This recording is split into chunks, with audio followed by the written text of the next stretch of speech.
Hello and welcome to a new episode of the CTO Show with Mehmet. My name is Mehmet, and as you know, in this show, although it's called the CTO Show, but I like to bring tech and business together because we cover emerging technologies, we cover also startups, we cover entrepreneurship.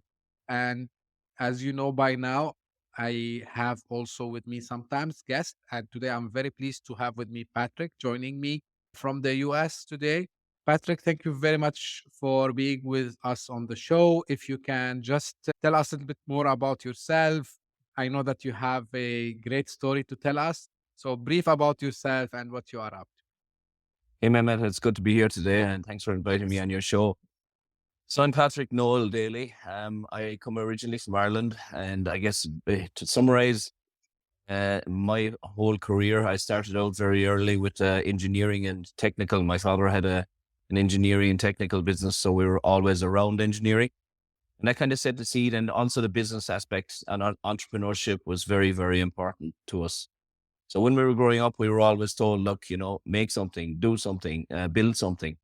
And that stuck with me. When I was a young 14-year-old, I was working in a food van for my summer holiday, selling burgers and fries and on the beach in Southern Ireland to make some money. And I liked the whole idea of converting a product and making some money and having the fun of dealing with people. Maybe not always fun, but when people are hungry or hangry, whatever you want to say, to. it was a challenging place.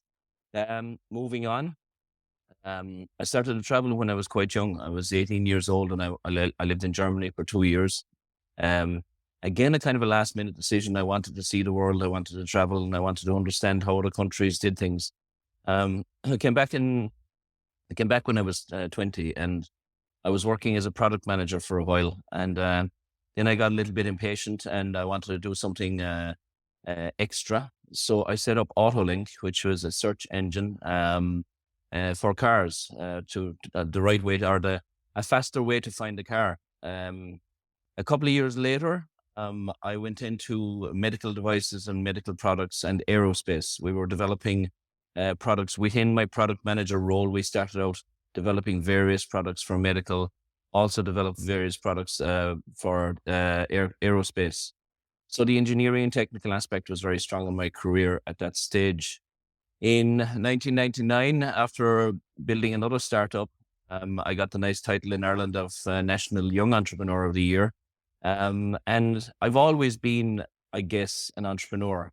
I didn't really realize it until I got titles like that was my profession.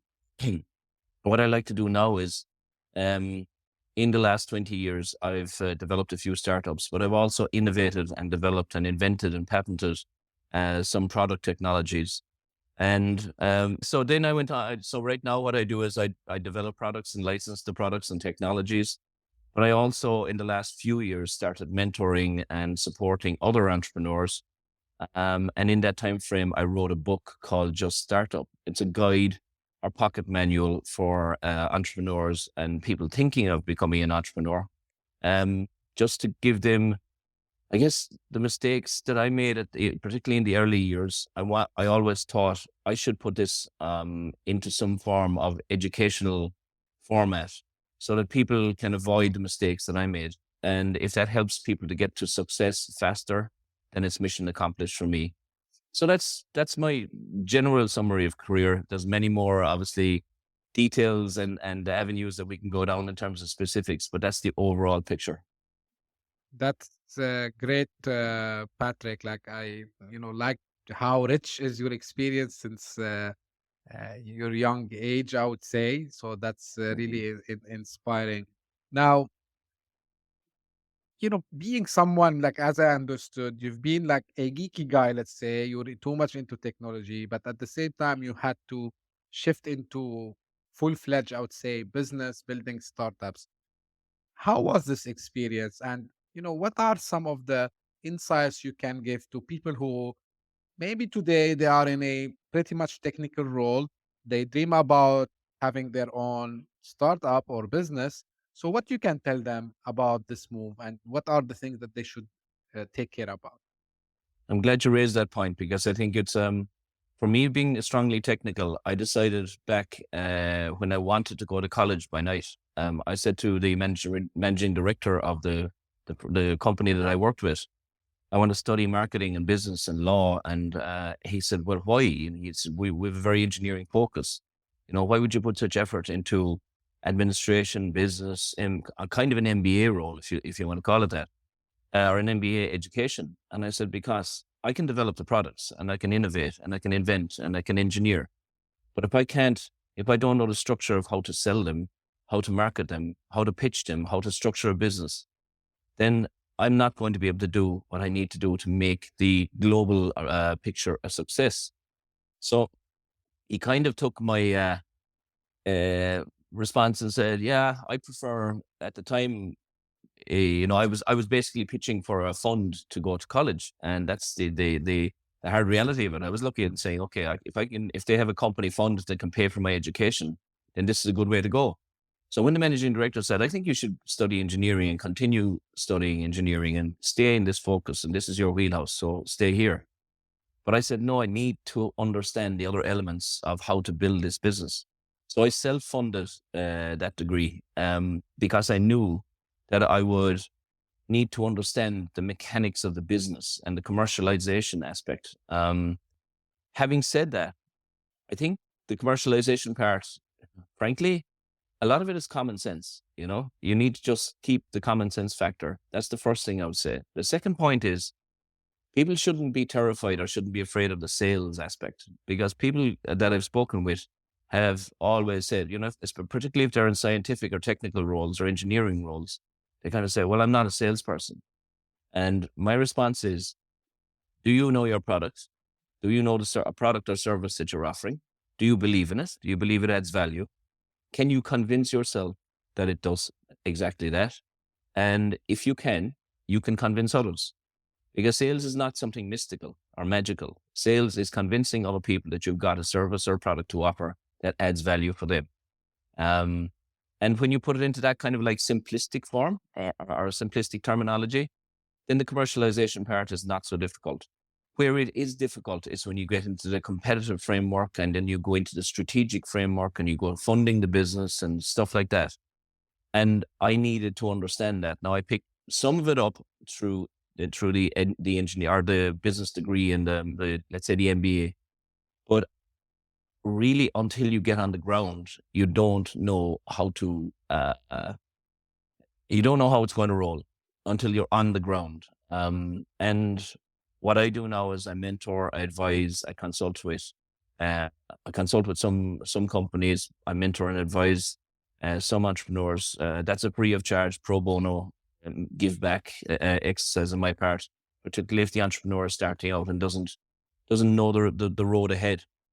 I didn't have that when I started out, and I wish I did. So what I'm doing now is filling that gap. But overall, I would say, if you've got a technical orientation, don't be scared of the commercialization aspect. Just bring the right people around you if you have gaps in what you see as your, let's say, not so strong point. You covered multiple points, and you once you mentioned these points, I had immediately here because I think they are worth to discuss with you, Patrick. The Mm, first one, you touched base on something very important, which is, I think, not only you, myself, also coming from a technical degree background.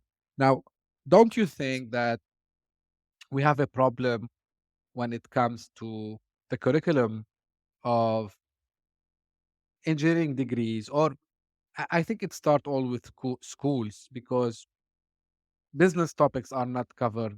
At least now I started to see some shift, but it's very shy, I would say. Don't you think that we have some issues in education?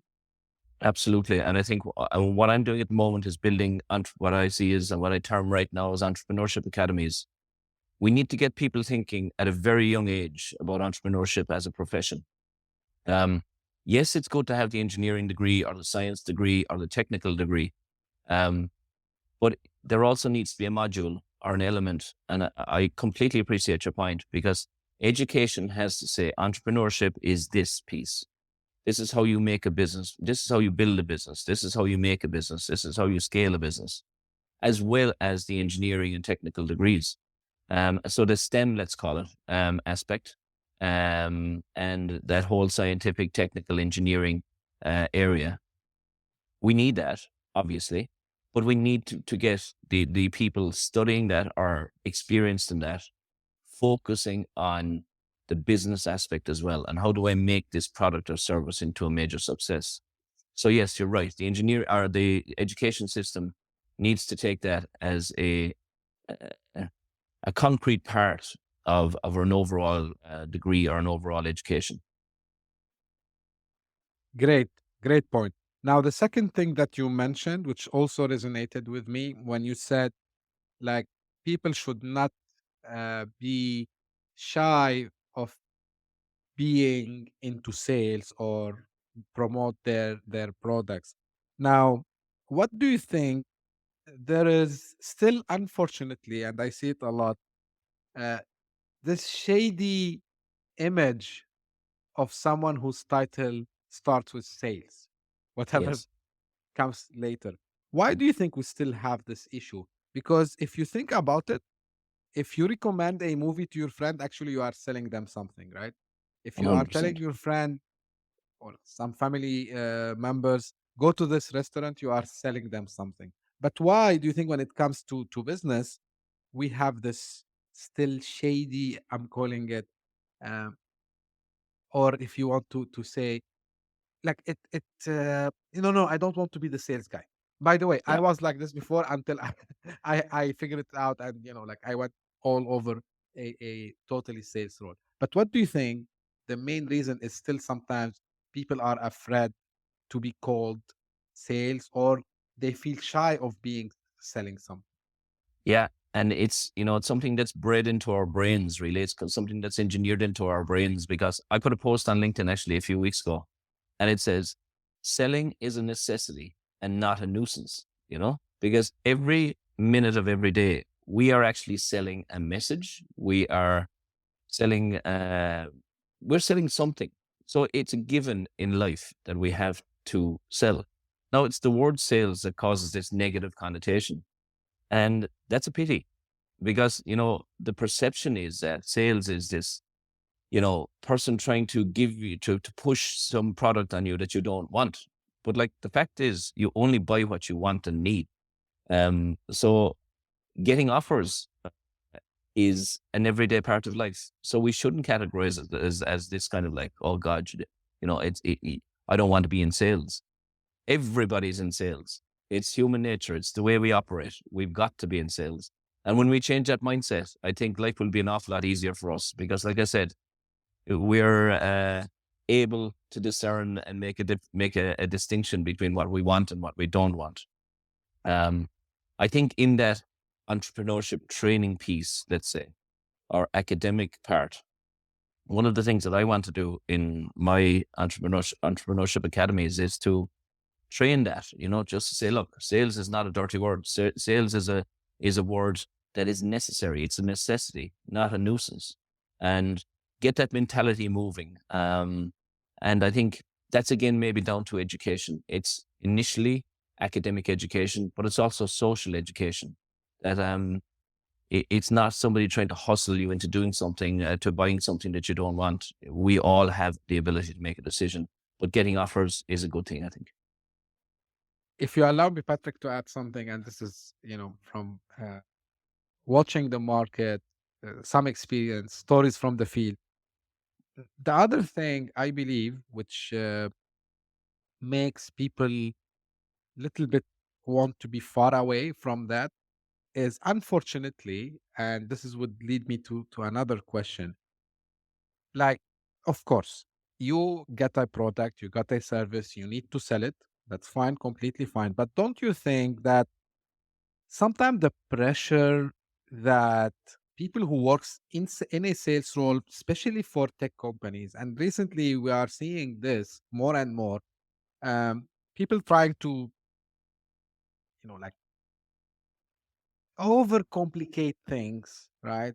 From a sales perspective, while the product is very straightforward.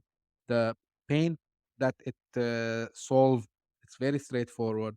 But you get, these ARR, MRR, and all these metrics. So salespeople, they get so pushy, right? Hmm. And Yeah. then when people see this behavior from people who are under pressure, they do this. So now the question is, as a founder, right? Of course, maybe especially if I have raised some funds, the investors should be happy because this is why they have put trust in me as a founder and they give me money to grow this.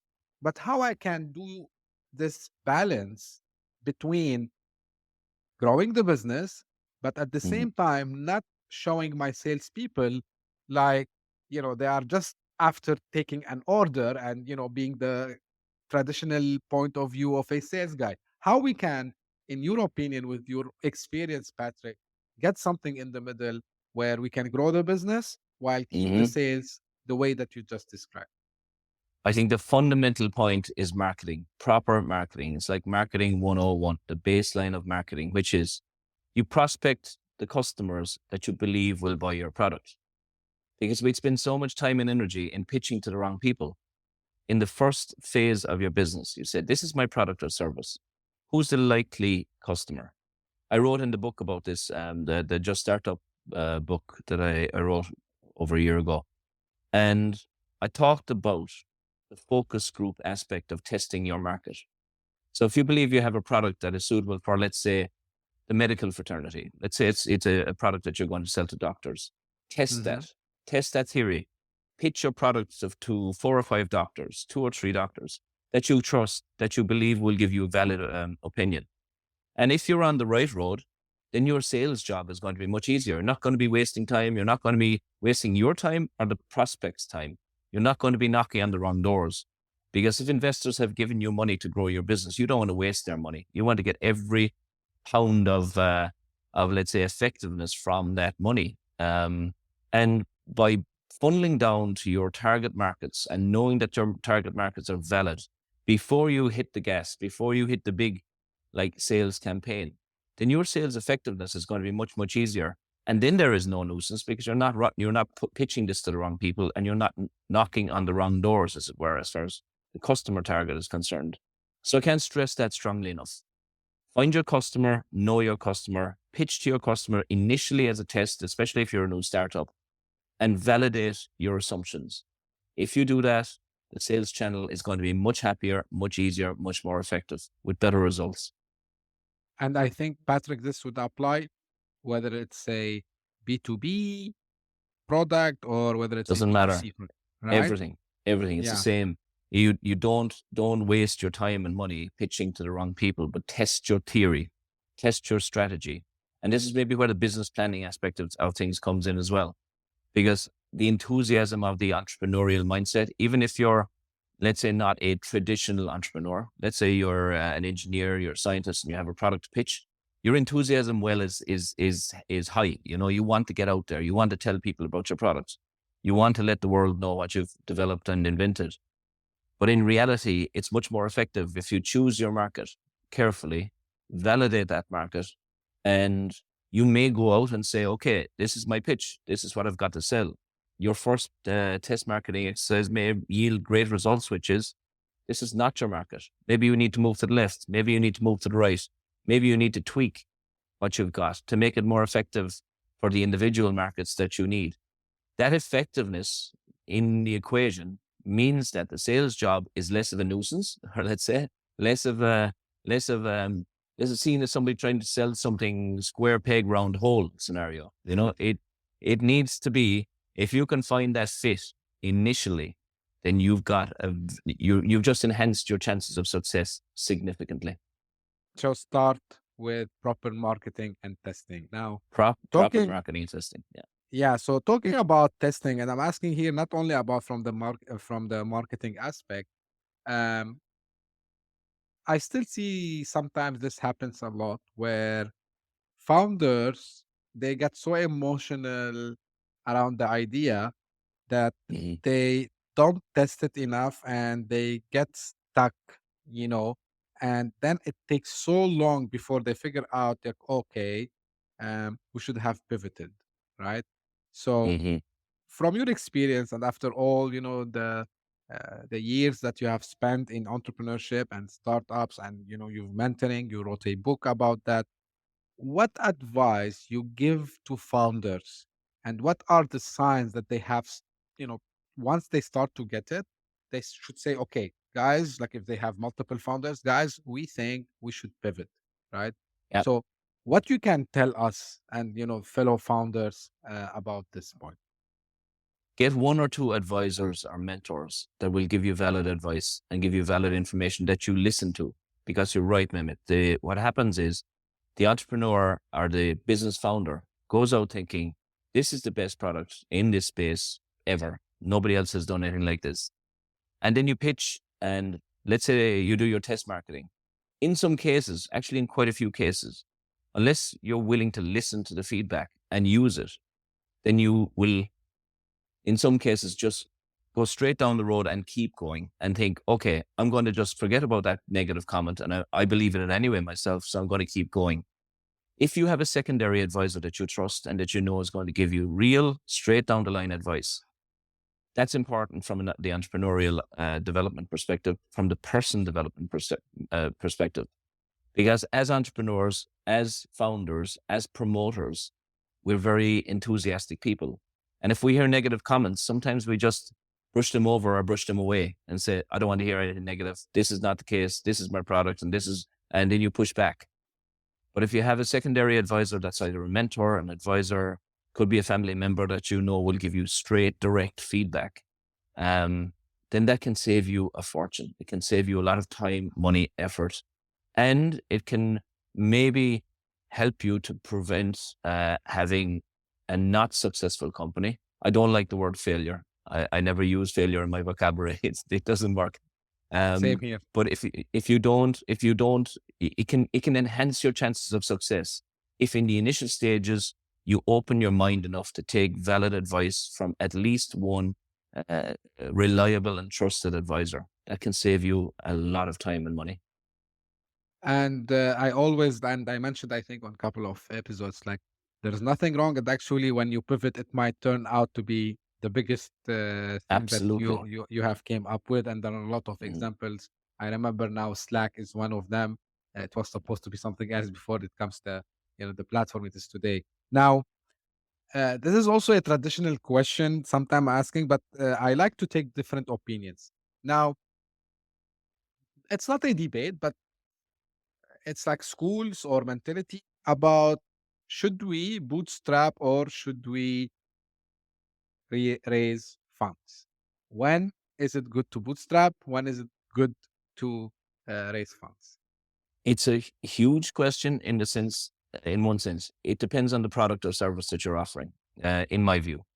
In my opinion, if you have something that you can bootstrap, which can take a slower burn or a slower build, it's better to bootstrap in the initial stages at least, as long as you can afford it.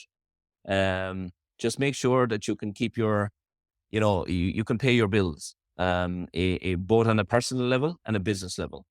Um, if you need to have investment, then the reason I say bootstrap is if you hold equity and you don't go to the funding pool in the initial stages, then you're adding value to your enterprise, adding value to your business.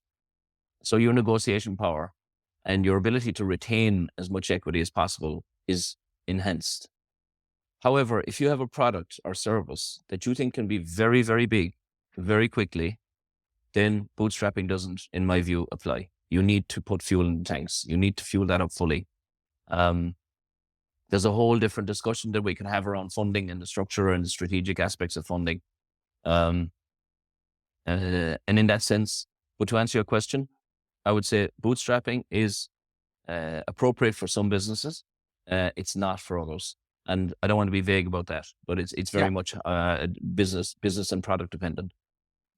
Is it like a fair point to say, like, up to a certain level? Let's say, like, I'm up to a certain where I have, let's say, an MVP. Maybe it's a Mm. good idea to be bootstrap. And once I have an MVP and, like I have, I figured out that there's a demand, there's a high probability of having a product market fit. then it is the time to go and seek funds. Can we put it in this context, Patrick? You could, but again, it's product dependent. For me, I would say probably at least half of the products that I've developed, I've done on the bootstrap basis. That I would fund it myself and I would bring it to an MVP level. Um, Put it in front of a focus group or your selection of test marketing customers and validate it. If you validate it, your plan is much more real. Because I think the venture capital community, and no, actually, I'm going to say that the venture capital community and the investor community get pitches in the hundreds every day. Right. The more validity and the more you can validate your product or service before going to those people, the more likely it is that you're going to get funds. If you go in with just an idea, and this is a great concept, I'm going to take over the world with this. They hear that too much, in my view. I get pitches every day and I look at it and I say, well, have you validated this? Where's the validation? Have you talked to customers? Do you have any kind of revenues? Have you made one sale? These fundamentally basic elements of business. Because what happened probably even up to just a few years ago, these crazy valuations were coming out for companies that were pre-revenue. They didn't even have a sale and they were getting like massive valuations. And Just pitch decks, right? yeah, you get a pitch deck and somebody saying my business, I have no sales, but my business is worth 100 million. Who makes that? Who would pay? And, but this was happening because I think this hysteria was happening where people were like running after the businesses because popular, let's say within that segment, the popular view was, oh, this is going to be huge. This is going to be a big thing. And they got these inflated valuations. And then reality came into the market. Yeah. I'm very much what I call a bread and butter business type. I look at it and say, does it have sales? Is the product validated? You can tell me you're going to take over the world with this product and in this segment, but until I see some validation from people who are willing to give you their hard-earned money, you don't Yeah. have ultimate validation. I've seen this, Patrick, honestly, and like especially when the Uber, were something new, the Airbnb and these kinds of, like that shift in startups. Uh, we used to hear about local startups, like taking the idea and making it more local, for example, for a certain geography. And I Mhm. was kind of understanding because as idea itself, it was validated somewhere, and of course they have, the same problems because, like hair riding, right? So hair riding is a problem everywhere. So if I do an application for sorting this problem in my country or let's say in my region, that makes sense. But I've seen, yeah, as you said, like people who, and unfortunately, I'm seeing this. Flood, I get the same as you, although like I'm not a VC yet. Hopefully, I will be one day. Mhm. But I receive like weekly 3 to 4 proposals. For example, we are the Web3 startup that we are. Exactly. Okay, okay. Tell me more. What's like the first thing for me, Patrick, and I think you will agree with me. The first thing I ask, what problem are you solving, right? Yes. So this is number one. And second, whose problem is that? So who's your target customer? Um, yeah, so very valid points you mentioned. Now I want to take you back in time. Okay. And while I was doing the research, it's interesting. So you started this automobile search engine, Autolink. Mhm. And Yeah. then, I was reading that then Google came. What was Yeah. your feeling? Like, did you wish that if you had came up with this idea before, or did you Yeah. say, okay, I wish that Google can buy my company? Like, what was your feeling at that time? Yeah, when I came up with the idea, first of all, it was very much early stages, like the word search engine wasn't even around. I call it a search and find program when I came up with the idea. And I got a guy that was in computer science to write this program for me, and we put it into action.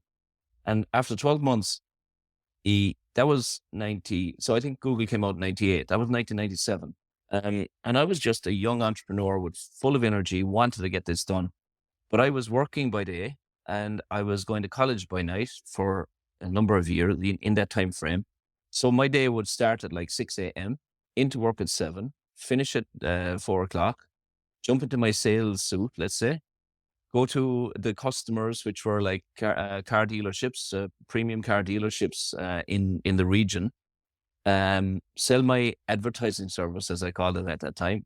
jump into college from 7 o'clock and finish at 10 and be home by 11. So like, I looked at what I had and I said, I'm not giving up my college or university track. I need to pay my bills, so I need a daytime job. The business in the middle was making some additional revenue. So I had to make a call. And the call was, you know what? I'm going to stick with the outer two and the business, I'll just park. Now, when I said previously that I learned lessons, one of the lessons that I learned was I should have kept that business because it would have been, it was pre-Google and it would have been a Google. You know, I know it would have spun out. I know we would have had many elements to it. But how do I look at that, Mehmet? I look at it and say that was learning. I don't regret the decision that I made. I look at it and I say, I learned from that. I made some money from it. Um, and I got a kind of like a satisfying feeling that I came up with the concept and that it rubber stamped my ability to do that. And a lot of that is confidence. People go, oh God, why didn't I keep that? And I should have kept it. And if I kept it, and then they go around, they eat their own confidence by being negative. I'm always positive about experiences. Take every positive element you can from your experience because experience is value. And I'm sure that in the coming few years, something will come back and reward me for that thinking in the sense that I may get into something similar. I may have something that is again radically new, but next time I won't close it down or I won't, I'll keep it. Um, so, but yeah, I could have been bought out, but at that stage, if I really look at it holistically, I was probably too young to get a very big check at that stage. Because if I had sold the company at that stage, then I wouldn't have had that type of experience. I was super like early in my career. And if I got a massive check from somebody like Google for my business, then maybe I'd be drinking cocktails on a beach somewhere instead of building businesses and writing books. Yeah, exactly. But I like one thing, about the positive side, and for me also, uh, the four letters FAIL. I don't like even to spell; they don't exist in my Mhm. dictionary. I call it learning because like if you don't, uh, do mistakes, you would not learn. I would say. Now, the reason I brought you back there because there's always also in the startup world this discussion, or let's say this argument between two schools. So the school that says, okay, the 0 to 1 school, right? Like, Mhm. go big and do everything and be a the famous book by Peter, and the other one which say, okay, like be niche, you'll still do good, like you might be able to have your niche, have your steady income, and keep it like this. Okay, maybe if one day the market becomes obsolete, that's fine, you would jump to another one, or as this is why I ask you, maybe like a someone who became like the one from the zero will come and buy you.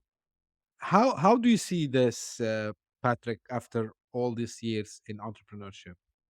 I think what needs to happen is, irrespective of whether you believe you have a very big business or not, you still need to do the first steps. You need to get your foundation stones correct. Um, the reasons, in my view, and in my experience, businesses fall down because foundation stones aren't good. They're not solid. So put your foundation stones in place, irrespective of whether you think you have a niche business or whether you have something that is the new Apple. You need to fundamentally put the structures in place so that, let's compare it to a house or a building. If the foundation isn't good, the house won't stay up. Yeah. And that's the way I look at businesses as well. In the first stages, you've got to do an awful lot of time, put an awful lot of time and effort into planning, into looking at this, into analyzing it, and objectively analyze what you're looking at. That's why I said advisors, mentors, people around you that have been through this process. Run it by them and take their opinions. And if they say, go for it, full steam ahead, let's go, then that's a validation. If they say, tweak it, go a little bit left, go a little bit right, modify, maneuver, take that on board, discuss it. You obviously have to discuss it. Everything is like, a decision-making process.